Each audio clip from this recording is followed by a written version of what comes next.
Your little patch of dirt is an eyesore, Major, and according to this bylaw, it's now our patch of dirt. The voice, thick with the kind of cloying sweetness that curdles milk, belonged to a woman named Karen Thompson, a woman who had somehow become the president of the Whispering Pines Estates Homeowners Association. She stood on my side of the ancient, moss-covered stone wall that had marked my family's property line for over a century, a clipboard clutched to her ample chest like a holy text. Her floral print dress was a violent splash of color against the muted greens and browns of my 5 acres. Behind her, 2 other board members, a nervous-looking man named Gerald and a woman with a permanently pursed expression, shifted their weight on the manicured lawn of the neighboring property, looking like they'd rather be anywhere else on earth.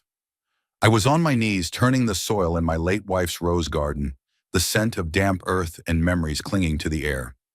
I looked down at my hands stained with the same soil my father and his father had worked, then slowly rose to my full height. At 65, with a back that complained more than it used to, and a knee that held a permanent souvenir from a firefight in a place most people couldn't find on a map, I still stood a head taller than her. I wiped my hands on my worn jeans, my gaze steady. This little patch of dirt, as you call it, has been the McIntyre homestead since 1922, I said, my voice low and even, a parade ground calm I'd perfected over 30 years in the Army Corps of Engineers. It has never been, nor will it ever be, part of your association. Karen let out a short, sharp laugh, a sound like a surprised poodle. Oh, that's adorable, really. But things change, Major. Progress marches on. She tapped the clipboard with a perfectly manicured nail. The developer who built Whispering Pines Phase 4, which now completely surrounds you, folded his company. In the bankruptcy, the master plan's covenants were transferred to the HOA. That includes all undeveloped or unincorporated parcels within the plotted boundaries. That means you. She smiled, a triumphant, predatory gleam in her eyes. So you have 2 options. You can pay the 20 years of back dues, plus penalties and interest, which comes to a tidy sum of $92,450, and immediately bring your property into compliance with our aesthetic standards. Or we will be forced to place a line on your property and proceed with foreclosure. The choice is yours, but either way, that rusty old tractor has to go. She gestured toward the 1953 Farmall tractor sitting near my barn, a restoration project I'd started with my son before he deployed. It was more than a machine. It was a promise. Her words were a declaration of war. $92,000. Foreclosure. They weren't just trying to force me to join. They were trying to erase me, to steal a century of my family's history and legacy with a flimsy bylaw and a clipboard. It was the most audacious, outrageous, and monumentally stupid thing I had ever heard. This was the moment my quiet retirement ended and my last campaign began. They had no idea who they were dealing with. If you've ever had a run-in with a power-mad HOA or anyone who thinks a little bit of authority makes them a king or queen, hit that subscribe button right now and drop a comment below telling me where you're watching from and what your own HOA nightmare story is. You're going to want to see how this one ends. Now let me take you back, not just to the beginning of this fight, but to the real beginning, long before Whispering Pines was even a whisper. It started with a handshake deal between my great-grandfather and a man who believed in honoring his word, and a single forgotten sentence written in iron gall ink on a brittle piece of paper. A sentence that was about to become Karen Thompson's worst nightmare.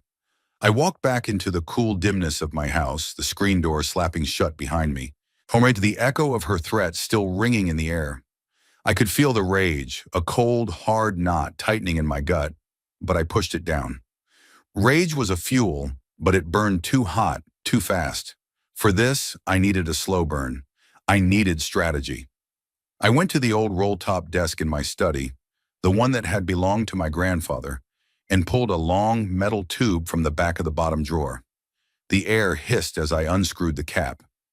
Inside, rolled with reverent care, was the original 1922 deed to our 5 acres, and more importantly, the master deed of sale for the surrounding 500 acres. My great-grandfather, Angus McIntyre, had sold to a developer named Silas Blackwood. My hands were steady as I unrolled the delicate documents on the polished wood of the desk. The paper was yellowed with age, the script ornate, but the words were as clear as the day they were written. I knew what I was looking for. My father had shown it to me when I was a boy, the day he'd explained why our little farm would always be our own, an island in a changing world. He'd called it the Porcupine Clause, a little bit of legal genius from a Scottish immigrant who trusted his fellow man, but also understood the need to have sharp quills. My great-grandfather, Angus, was a stonemason by trade and a farmer by necessity. He bought this tract of land when it was nothing but rolling hills and scrub pine, miles from the nearest town. He and my great-grandmother built the original fieldstone house with their own hands, the same house I was standing in now, albeit with a few modern additions. They cleared the land, raised 4 children, and carved out a life from nothing. By the early 1920s, the city was expanding, and a developer, Silas Blackwood, saw potential in the vast, untouched land surrounding Angus's small farm. Blackwood was an honorable man, a rarity then as now. He made my great-grandfather a fair offer for the 500 acres that buffered his homestead. Angus was ready to sell, his children were grown and had moved on, and he and his wife couldn't work that much land anymore. But he was no fool. He'd seen how quickly new communities could turn on old-timers, how rules and regulations could be weaponized to push people out.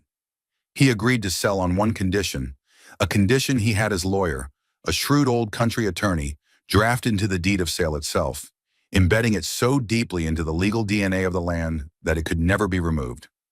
I traced the faded ink with my finger, my lips moving as I read the familiar words aloud to the empty room. Be it known that the 5-acre parcel, designated as the McIntyre Homestead, is hereby and in perpetuity excluded from any and all covenants, restrictions, or encumbrances of any future homeowners association, governing body, or incorporated community that may arise from the development of the surrounding lands. This exclusion is absolute and non-transferable. That was the shield, but what followed was the sword. Furthermore, should any legal or administrative action be taken by said association or governing body to forcibly annex, lien, or otherwise compel the McIntyre homestead or its rightful heirs into membership or compliance, this action shall be deemed a breach of this foundational covenant. Upon such a breach, the ownership of all common areas, or including but not limited to parks, roadways, and recreational facilities built upon the original 500 acres sold herein, shall revert to the ownership of Angus McIntyre or his legal heirs and assigns. My father had called it the poison pill, a self-destruct clause for any HOA that got too greedy. For 100 years it had been a dormant piece of family lore, a story told to remind us of our roots. No developer, no community board had ever been foolish enough to test it. The original developers of Whispering Pines knew all about it. It was a famous local legend. They had built their community around my property, respecting the boundary as if it were a sovereign border. But generations passed. The original developers sold their interests. New phases were built by new companies who did shoddy title searches. Memories faded.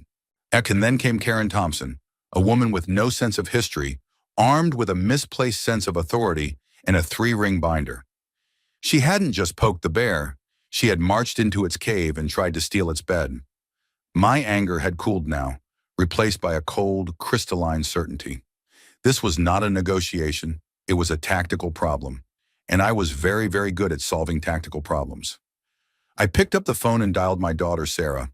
She was a paralegal in the city, sharp as a tack and fiercely protective of her family's legacy. "Hey, Dad," she answered, her voice warm. "Everything okay?"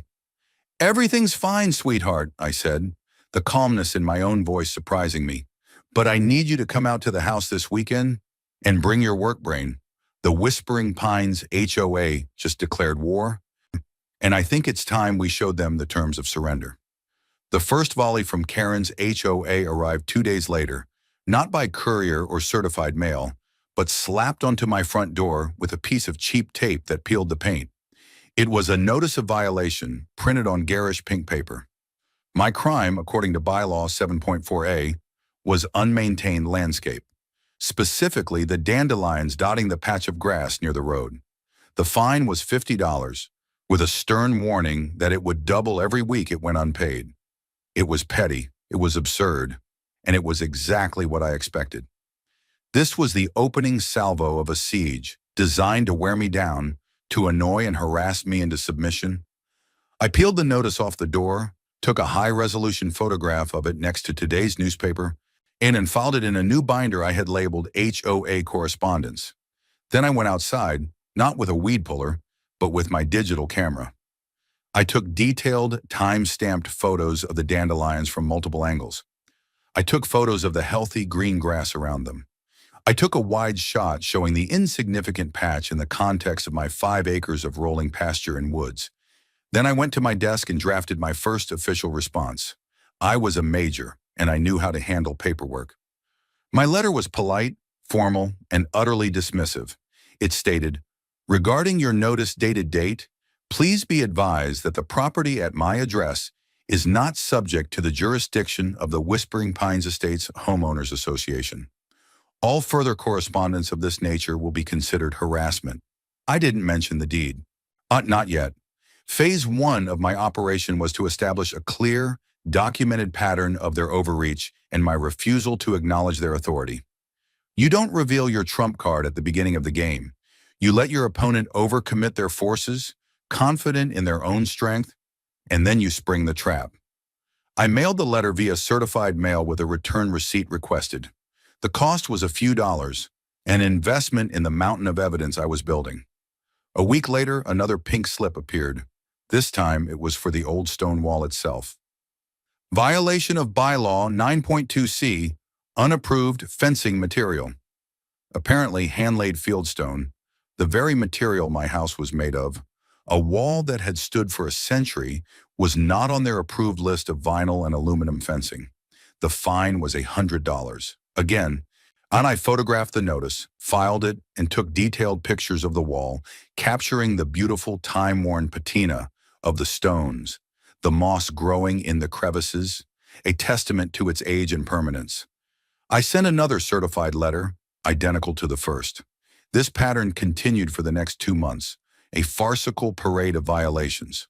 My barn, which needed a coat of paint, was a dilapidated outbuilding. The vegetable garden was an unapproved agricultural use. The gravest offense, which earned a $250 fine, was the farmall tractor. It was cited under a rule prohibiting the storage of inoperable vehicles in public view. The sheer audacity was breathtaking. They were treating my private multi-acre property like it was a quarter-acre suburban plot with a 50-foot setback. Each notice was meticulously photographed, logged, and filed. Each response was sent via certified mail.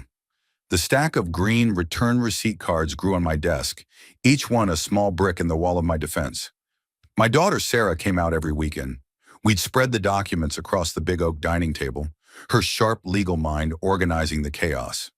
"She's building a case for a lien, Dad," she said, tapping a thick stack of pink notices. "Each of these unpaid fines is a debt she'll claim you owe the HOA. Once the total is high enough, she'll take it to a judge and argue that you're an irresponsible property owner and that a lien is the only way for the HOA to recover its losses and protect the community's property values." I nodded, sipping my coffee. "Let her. The higher the pile, the harder the fall." Sarah looked at the old deed, which spread carefully under a protective plastic sheet. "This porcupine clause is insane, Dad. I've never seen anything like it. It's so aggressive. Are you sure it's enforceable?" "Angus McIntyre didn't do things by half," I said. "His lawyer, old Judge Miller, was known for drafting ironclad documents. He believed the best defense was a catastrophic offense. The idea was to make the consequences of attacking the homestead so dire that no one would ever dare try. He made the common land the hostage." Sarah grinned. "Great-grandpa was a savage. I love it. So what's the next move? We can't just keep sending these letters forever." "Patience," I counseled. "Right now it's just her word against mine. She's sending paper. It's annoying, but it's not a direct assault yet. We wait for her to escalate. She'll get frustrated with my silence and make a bigger move. That's when we bring in our own lawyer." The escalation came sooner than I expected. It wasn't a letter. It was a tow truck. The low rumble of a heavy-duty diesel engine pulled me from the quiet focus of polishing a chrome piece from the farmhouse grill. I walked to the front window and saw it. A massive, greasy tow truck, its yellow emergency lights flashing lazily in the morning sun, was backing up across my lawn, leaving deep, muddy ruts in the soft earth. The driver, a burly man in a stained jumpsuit, was maneuvering the vehicle into position, preparing to hook up my tractor. My tractor, my project with my son, my connection to 3 generations of my family's past. For the first time, the cold, strategic calm I prided myself on cracked, and a hot, yet white flash of pure fury surged through me. I was out the door in a second, not shouting, not running, but moving with a speed and purpose that belied my age. "Get off my property," I said, my voice dangerously quiet. The driver, a guy in his late 30s with a bored expression, glanced at me and then at a piece of paper in his hand. "Got a work order here from the Whispering Pines HOA. Says this vehicle is in violation and needs to be impounded." "This is not part of Whispering Pines," I stated, planting my feet between the truck and the tractor. "You are trespassing, and the vehicle you're about to damage is a priceless family heirloom.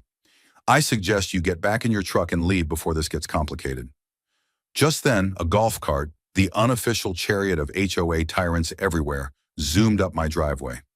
Karen was at the wheel, a smug, triumphant look on her face. Gerald was in the passenger seat, looking even more miserable than usual. "Having some trouble, Major?" Karen called out, her voice dripping with condescension. "I told you that piece of junk had to go. You refused to comply, so we're complying for you. Don't worry, we'll just add the towing and impound fees to your bill." This was the direct assault I had been waiting for, but its brazenness still shocked me. This wasn't paperwork. This was a physical invasion. The tow truck driver looked from her to me, a flicker of uncertainty in his eyes. He was just a guy doing a job, but he was caught in the middle. I ignored Karen. I looked directly at the driver.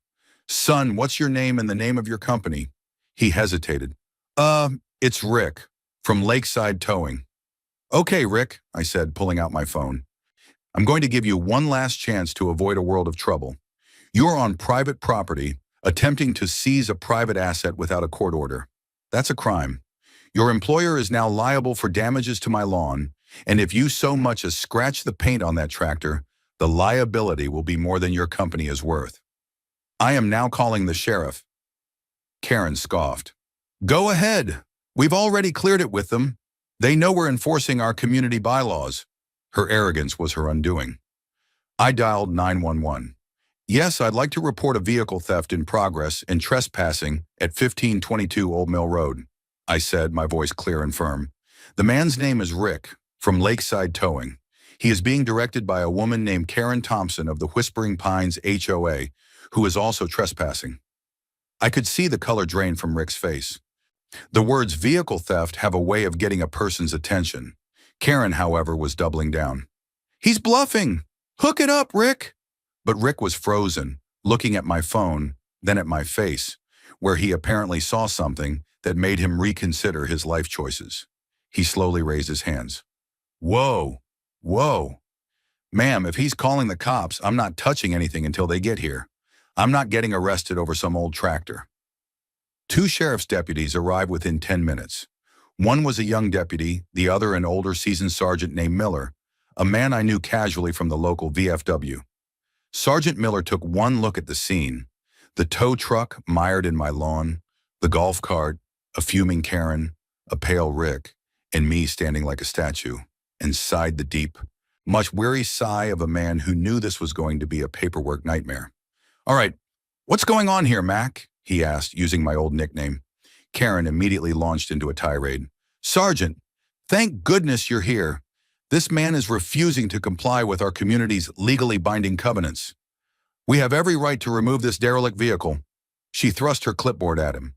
Miller took it, glanced at it with a practiced bored expression, and handed it back. "Ma'am, this is a civil matter. It's about your HOA rules. I don't enforce HOA rules. I enforce state and county law." He turned to me. "Mac, is this your property?" "It is, Sergeant," I said. "Been in my family for 100 years. "And is this your tractor?" "It is." He looked at Rick. Do you have a warrant or a court order signed by a judge to seize this property? Rick shook his head, looking terrified. No, sir. Just the work order from her. Miller turned his gaze back to Karen, and the friendly country lawman demeanor vanished, replaced by something much harder. Ma'am, you have directed this man to enter private property and attempt to remove a vehicle without a court order. In this state, that's trespassing and attempted theft. You're lucky Mr. McIntyre is a reasonable man and is only asking you to leave. If he wanted to press charges, I'd be putting you in the back of my car right now. So I suggest you, your friend, and your tow truck get off this property immediately. The blood drained from Karen's face. She looked from the sergeant to me, her mouth opening and closing like a fish. The smugness was gone. It was replaced by a sputtering, indignant rage. This is outrageous. You'll be hearing from our lawyer. I look forward to it, I said calmly. As the tow truck carefully extracted itself from my lawn and Karen's golf cart retreated in silent fury, Sergeant Miller lingered. Mac, you know this isn't over. A woman like that doesn't back down. I know, Jim, I said. In fact, I'm counting on it. He nodded, understanding. You got something up your sleeve, don't you? Let's just say I'm playing by a different set of rules, I replied. And she doesn't even know the game exists. The failed towing attempt was the turning point. The fight was no longer about pink slips and petty fines. Karen had shown her hand. She was willing to use force, albeit illegally, to get her way. She had made it physical. Now it was time to move to the next phase. That evening, I sat down with Sarah again, the sheriff's incident report now proudly sitting on top of our evidence pile. She crossed a line, Dad, Sarah said, her voice tight with anger. Attempted theft. That's a game changer. It's time to hire a lawyer. Not just any lawyer. We need someone who specializes in property law and isn't afraid of a fight. I already had someone in mind, a young man named David Chen, a former JAG officer who had left the service a few years ago to open a small practice in town. He had a reputation for being brilliant, tenacious, and fiercely dedicated to his clients, especially fellow veterans. I'd met him at a Memorial Day event and had been impressed by his quiet intensity. He was exactly the kind of ally I needed. I called him the next morning. When I explained the situation, there was a long pause on the other end of the line. Major, he finally said, this is the most beautifully insane HOA dispute I've ever heard of. I'm in. Can you be in my office tomorrow with all your documentation? Especially that 1922 deed. I have a feeling we're going to have some fun with this. The feeling, I told him, was mutual. The era of passive resistance was over. It was time to go on the offensive.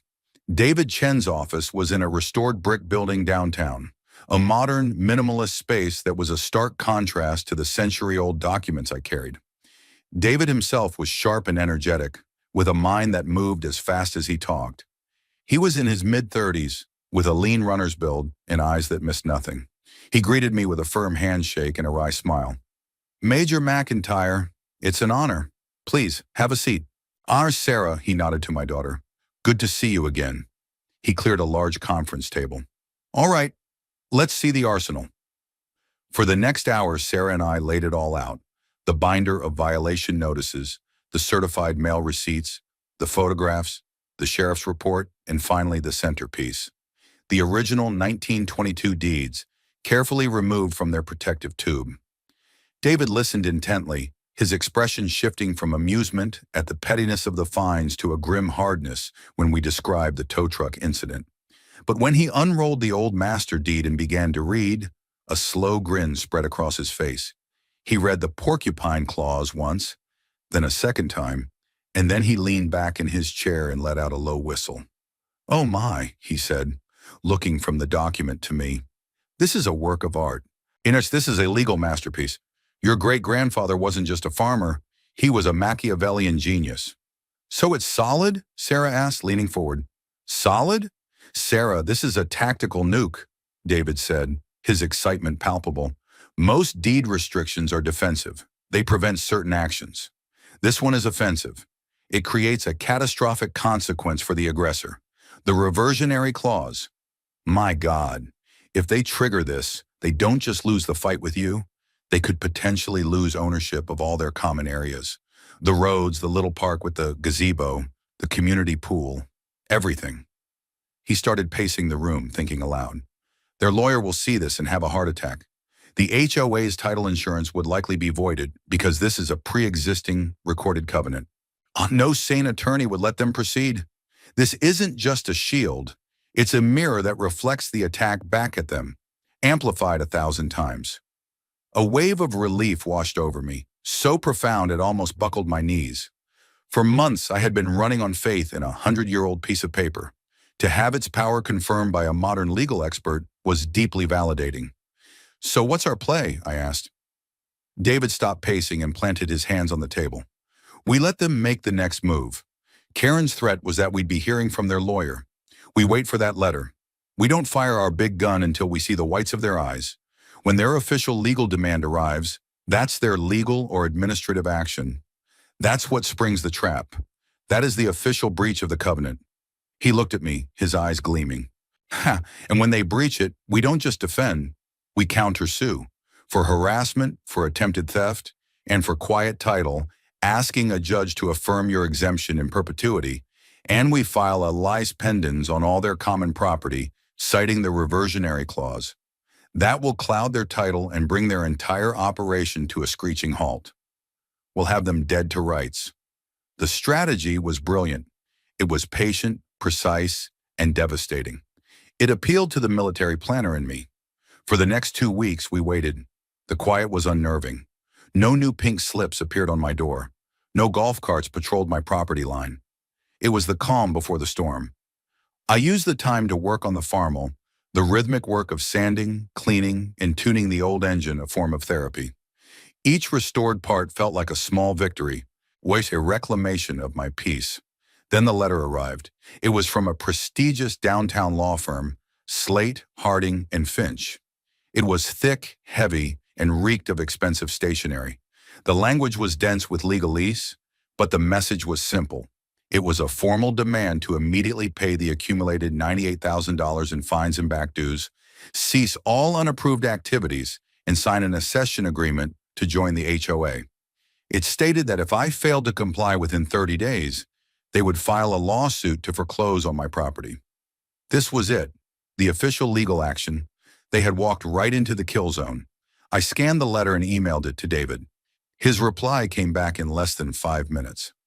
"They have no idea what they've done. I'll have our response drafted by tomorrow." This is going to be fun. David's response was a thing of beauty. It was a 10-page letter that began by politely acknowledging receipt of their demand. It then systematically dismantled their entire case. It referenced my repeated notifications that my property was not under their jurisdiction. It included copies of all my certified mail receipts. It detailed the harassment culminating in the illegal tow truck incident, complete with the sheriff's report number. It was a masterclass in building a factual foundation, but the final 2 pages were the masterstroke. David quoted the porcupine clause from the 1922 master deed verbatim. He attached a certified copy of the deed, highlighting the relevant sections. He then explained in calm, excruciating detail the legal implications of the reversionary clause. When he stated that their demand letter constituted the exact legal or administrative action that triggered the breach. Therefore, Ms. he wrote, "Be advised that your client, the Whispering Pines Estates HOA, is in breach of a foundational covenant recorded on the master deed from which their own property rights derive. As a result, my client is now preparing legal action to enforce the reversionary clause, which, as stipulated, would transfer title of all HOA common areas to him." He concluded the letter by stating that all foreclosure actions against me were now moot, and that we would be filing a suit for quiet title, damages for harassment, and to enforce the reversion. He gave them a choice: either sign a legally binding document, drafted by us, that acknowledged my property's permanent exemption and released me from all fabricated debts, and formally apologize, or we would see them in court, where the very existence of their HOA would be at stake. He sent the package via courier to Mr. Slate's office. Then we waited. The 30-day deadline they had given me was now a 30-day fuse we had lit under them. The call came a week later. I was in my barn, carefully fitting a newly painted fender onto the farmall, when my cell phone rang. It was David. "You are not going to believe this," he said. and I could hear the laughter in his voice. I just got off the phone with Arthur Slate, the HOA's lawyer. And? I asked, wiping grease from my hands. He quit, David said, breaking into a full-on laugh. He professionally, officially, and immediately resigned from representing the Whispering Pines HOA. He practically screamed it at me. David took a breath and recounted the conversation. Mr. Slate, a senior partner in his late 60s, who had probably never seen a case this bizarre, had called him in a state of apoplectic panic. He started the call by accusing me of fabricating a 100-year-old document, David explained. He said it was the most absurd, ridiculous thing he'd ever seen. I calmly told him to check the county records office, where the deed has been publicly available since 1922. I gave him the book and page number. There was a long pause, and David said he could hear the frantic clicking of a keyboard in the background, as Slate presumably had a paralegal run the search. The clicking stopped. There was a muffled curse. After about 30 seconds of dead silence, Slate comes back on the line. Hunter, and his voice is completely different, David continued. He sounds like he's seen a ghost. He says, "My God, it's real." He then asked if we were serious about pursuing the reversionary clause. I told him, "As serious as a heart attack, Arthur. My client has been harassed, his property invaded, and his good name slandered. The HOA board, led by this Karen Thompson, acted with malicious intent. We are fully prepared to litigate this to the fullest extent of the law." David said he could hear papers shuffling. Then Slate spoke again, his voice strained. "This is a catastrophic failure of due diligence on the part of the developer who built Phase 4, he muttered, mostly to himself. They clearly never did a deep title search. Then he addressed me directly. "Mr. Chen, my firm cannot, in good conscience, you represent a client who has exposed themselves to this level of existential liability through their own reckless actions. Their case against your client is not only baseless, it's actively suicidal. We would be committing malpractice to proceed." And then came the final, glorious moment. Slate had cleared his throat and said, in the most formal tone imaginable, "Please inform your client that as of this moment, the firm of Slate, Harding, and Finch no longer represents the Whispering Pines Estates Homeowners Association. We will be formally notifying them of our withdrawal and advising them, as our final act, to meet every single one of your demands. You will be receiving our official notice of withdrawal by courier this afternoon. Goodbye." David was still chuckling. He didn't even let me respond. He just hung up. They poked the bear. Why, Mac, and now their own high-priced lawyer is running for the hills, screaming. The news was a massive victory. It was the legal equivalent of their artillery refusing to fire and their commanding officer deserting the field. Without a lawyer, their threat was empty. They were adrift. I felt a surge of triumph, but it was tempered with caution. "This isn't over," I said to David. "Karen isn't the type to surrender, even when her position is hopeless." "You're right," David agreed, his voice turning serious again. "She's cornered now, and a cornered animal is the most dangerous. She's lost her legal weapon, so she'll likely fall back on her other one. Social pressure and misinformation. She's going to try to paint you as the villain to the whole neighborhood." His prediction was spot on. The day after Slate's firm officially withdrew, a new letter appeared, not just on my door, but on the door of every single one of the 200 homes in Whispering Pines.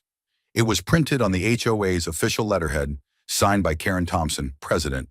It was a masterpiece of manipulative spin. It began, "Dear neighbors, I am writing to you today with a heavy heart about a grave threat to our community's financial stability and property values." It went on to describe a dispute with an uncooperative landowner, carefully avoiding my name but making my property's location clear. It claimed that this landowner was using an obscure, century-old legal loophole to not only avoid paying his fair share, but to actively try to seize control of our shared community property, including the pool, the playground, and the roads. It was a call to arms, painting me as a greedy predator looking to steal from them. The letter ended with an announcement. "There will be an emergency community-wide meeting at the clubhouse in 3 days' time to discuss our legal strategy and how we can stand together to protect our homes and our investments from this hostile takeover." "She's framing it as you attacking them," Sarah said, reading the letter over my shoulder. "She's omitting the part where they attacked you first and are about to lose everything because of her incompetence. She's trying to get the whole neighborhood to form a mob. Exactly, I said, folding the letter. And that's precisely what we're going to use against her. She's called a meeting. She's provided the time, the place, and the audience. She just doesn't realize she set the stage for her own downfall. David, Sarah, and I spent the next 2 days preparing. We didn't need to create a narrative. We just needed to present the truth, clearly and methodically. We made copies, dozens of them. We made copies of the initial violation notices for the dandelions and the stone wall. We made copies of the tow truck work order and the sheriff's report. We made copies of the threatening letter from Slate's firm. And most importantly, we made 200 copies of the 1922 master deed with the porcupine clause highlighted in bright yellow. We prepared a simple one-page summary sheet that explained the timeline of events in chronological order. Our goal was not to shout or accuse, but to present irrefutable, documented evidence. When the night of the meeting arrived, I put on a crisp collared shirt and my old service jacket, the one with the major's oak leaves still on the shoulders. It wasn't a costume. It was a reminder to myself and to others of a lifetime spent in service and under oath. As I walked with Sarah and David toward the clubhouse, I felt the familiar pre-mission jitters, the calm focus that precedes a critical engagement. The clubhouse was packed. It seemed every resident had turned out, their faces a mixture of concern, anger, and confusion. They were clutching Karen's letter, murmuring to each other. When I walked in, a hush fell over the room. All eyes turned to me. I saw suspicion in many of them, the result of Karen's poison. Karen was at a podium at the front of the room, flanked by her remaining board members. She looked surprised to see me, and a flicker of anger crossed her face. But she quickly masked it with a look of grim determination. She was about to start her show, but I had no intention of letting her control the narrative. This battle would be fought on my terms. Karen banged a small gavel on the podium, the sound tinny and ineffective in the tense room. "Thank you all for coming on such short notice," she began, her voice resonating with forced solemnity. "As you know from my letter, our community is facing an unprecedented threat." She gestured vaguely in my direction without making eye contact. An individual who has enjoyed the benefits of living within our beautiful, well-maintained community for years has decided to use a bizarre legal trick to not only avoid his responsibilities but to try and take what is ours. A murmur went through the crowd. A man in the front row, someone I recognized as a new resident, shouted, "That's not right. We all pay our dues." Karen soaked it in, nodding gravely. "Exactly, Bill. We all pay our dues. We all abide by the rules that protect our property values. But this individual believes he is above the rules. He wants to benefit from our hard work without contributing, and now he wants to punish us for asking him to be a good neighbor. He wants to take our pool, our playground." Before she could continue her litany of lies, David Chen stepped forward. He wasn't aggressive, but his movement was so sharp and confident that it immediately drew every eye. He held up a single hand. "Mrs. Thompson, if you're going to discuss a legal matter involving my client, Major John McIntyre," he said, his voice clear and projecting easily to the back of the room, then he deserves the right to respond. And the residents of this community deserve to hear the full story, not just your carefully edited version." Karen's face flushed a deep mottled red. "This is a private HOA meeting. He isn't even a member." "Which is the entire point," David shot back. "But you've made him the subject of this meeting, and you've made a series of very serious and defamatory accusations against him. So either you let him speak, or we will hold our own press conference on the courthouse steps tomorrow morning. Your choice." The room was dead silent. The residents looked from Karen to David. Their curiosity piqued.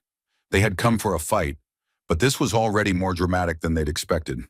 Trapped, Karen gestured dismissively. "Fine. Let him have his say. Let's all hear his excuses." It was the opening I needed. I walked to the front of the room, not to the podium, but to stand on the floor, on the same level as the other residents. Sarah and David began moving through the crowd, handing a small packet of documents to every single person. "My name is John McIntyre," I began, my voice steady. "Most of you know me as the old soldier who lives on the 5 acres your neighborhood is built around. My family has lived on that land for 100 years. The house my great-grandfather built is the house I live in today. I paused, letting that sink in. I am not a member of your HOA, not because I'm trying to avoid my fair share, but because the legal foundation of this entire development, the original 1922 deed, explicitly and permanently exempts my property. It's not a loophole. It's the law. I gestured to the papers they now held. Please, look at the first page. It's a letter from your HOA president, Mrs. Thompson. It accuses me of trying to take your common areas. Now, look at the other documents. You'll find the violation notices I received for things like dandelions, my century-old stone wall, and the tractor I'm restoring in memory of my son. You'll see the sheriff's report from when Mrs. Thompson illegally tried to have my tractor towed from my own land. A new, more confused murmur spread as people started shuffling through the papers. They were seeing the evidence with their own eyes. And finally, I said, my voice dropping slightly, please look at the highlighted copy of the 1922 Master Deed. This is the document that created the land your homes are built on. Mantra read the clause my great-grandfather had put in it. I waited. For a full minute, the only sound in the room was the rustling of paper. I could see people's eyes widening as they read the porcupine clause. I saw husbands and wives leaning in, whispering to each other. I saw looks of dawning comprehension, then shock, then anger. The man in the front row, Bill, who had been Karen's staunchest supporter a moment ago, looked up from the paper, his face pale. He looked at Karen. Is this true? Did you know about this clause? Karen was sputtering. It's a trick. It's a dusty old paper that doesn't mean anything. David stepped forward again. On the contrary, he said, it means everything, which is why the prestigious law firm you hired, Slate, Harding, and Finch, quit last week. He held up a copy of the withdrawal letter. This is a letter from your own lawyer, Mr. Slate, formally resigning from your case because he determined your actions were, and I quote, actively suicidal to the interests of the HOA. He advised you to meet all of our demands. But Mrs. Thompson didn't tell you that, did she? She didn't tell you that her reckless crusade had brought this entire community to the brink of legal and financial ruin. She didn't tell you that she was the one who triggered the clause that puts your common areas at risk. The mood in the room had shifted completely. The suspicion directed at me was now a tidal wave of fury directed at Karen. You lied to us, a woman shouted from the back. You used our money to hire a lawyer who told you that you were wrong, and you kept going? My property values, another man yelled. What's this going to do to my title insurance? Is the park even ours anymore? Karen stood at the podium, speechless, her face a mask of disbelief. She had lost control completely. The mob she had tried to create had turned on her. The nervous board member, Gerald, stood up, holding his hands out placatingly. Now let's all calm down. There's been a misunderstanding. No, I said, my voice cutting through the noise. There has been no misunderstanding. There has been a deliberate abuse of power by your president. She has harassed me, lied to this community, and exposed every one of you to massive liability. But this doesn't have to end in disaster. I looked around the room, meeting the eyes of my neighbors. I have no desire to take your pool or your playground. I never have. My great-grandfather put that clause in the deed for one reason: to protect our home from exactly this kind of predatory behavior. All I have ever wanted is to be left in peace on the land that is my family's heritage. I turned my gaze to Karen. The choice has always been a simple one. Cease the harassment, acknowledge the legal reality, and we can all go back to being neighbors. But Mrs. Thompson's pride wouldn't allow that. So now the choice is yours, I said to the residents. You can continue to follow her down this path to ruin, or you can choose a different path. The silence that followed was heavy with possibility. The fate of Whispering Pines was hanging in the balance, and it was no longer in Karen Thompson's hands. The aftermath of the meeting was swift and decisive. The residents, armed with the truth and furious at being misled, turned on Karen with a vengeance. Before the meeting even officially adjourned, Gerald, the nervous board member, stood up and made a motion for an immediate vote of no confidence in Karen Thompson as president. The motion was seconded by a dozen people at once. The vote was nearly unanimous. In a humiliating spectacle, Karen was stripped of her title and her power right there, in front of the very people she had tried to manipulate. She stood, stunned and silent, as her gavel and clipboard were unceremoniously taken from her by Gerald, who now looked less nervous and more like a man trying to save a sinking ship. She gathered her purse and walked out of the clubhouse, not looking at anyone, her face a thunderous mask of fury and shame. No one said a word as she left, and the door closed behind her, and it felt like a collective sigh of relief swept through the room. With Karen gone, the atmosphere changed instantly. The anger gave way to a pragmatic sense of crisis management. Gerald, now the acting president, turned to me and David, his expression humbled and exhausted. "Major McIntyre, Mr. Chen, on behalf of the homeowners, we sincerely apologize. This was a colossal error in judgment, driven by one person's ego. What do we need to do to make this right?" David stepped forward, all business. "The path forward is clear. First, the HOA board will draft and sign a legally binding resolution, which I will review and approve. This resolution will formally acknowledge the perpetual exemption of the McIntyre homestead from all HOA covenants and fees, now and forever. Why, it will expunge all fabricated fines and dues from your records. Second, the HOA will issue a formal, written apology to Major McIntyre for the harassment and the illegal actions taken against him. Third, the HOA will pay for the repair of Major McIntyre's lawn, which was damaged by the tow truck you hired." He paused, letting the term sink in. "If you do these things, my client is prepared to formally waive his right to pursue the reversionary clause." A wave of audible relief went through the crowd. The threat of losing their common areas was lifted. Gerald nodded emphatically. "Done. We'll do it. We'll have our new council, and we will be hiring a new one. Drafted immediately." The following week was a flurry of legal activity. The new HOA board, with Gerald at the helm, was a model of cooperation. Their new lawyer, a sensible local woman, worked with David to draft the agreement. There was no argument, no negotiation. They knew they had no leverage. They signed the document, and Gerald delivered it to my house personally, along with a check for the lawn repair and a formal letter of apology signed by the entire board. The war was over. I had won, but the victory felt less like a celebration and more like a restoration of order. I hadn't gained anything new. I had simply defended what was already mine, what had been my family's for a century. The true victory wasn't just legal, it was communal. The shared crisis had, ironically, brought the neighborhood together. People started stopping by not to glare at my tractor, but to chat. The man Bill, who had first challenged me at the meeting, came by with a six-pack of beer and apologized profusely.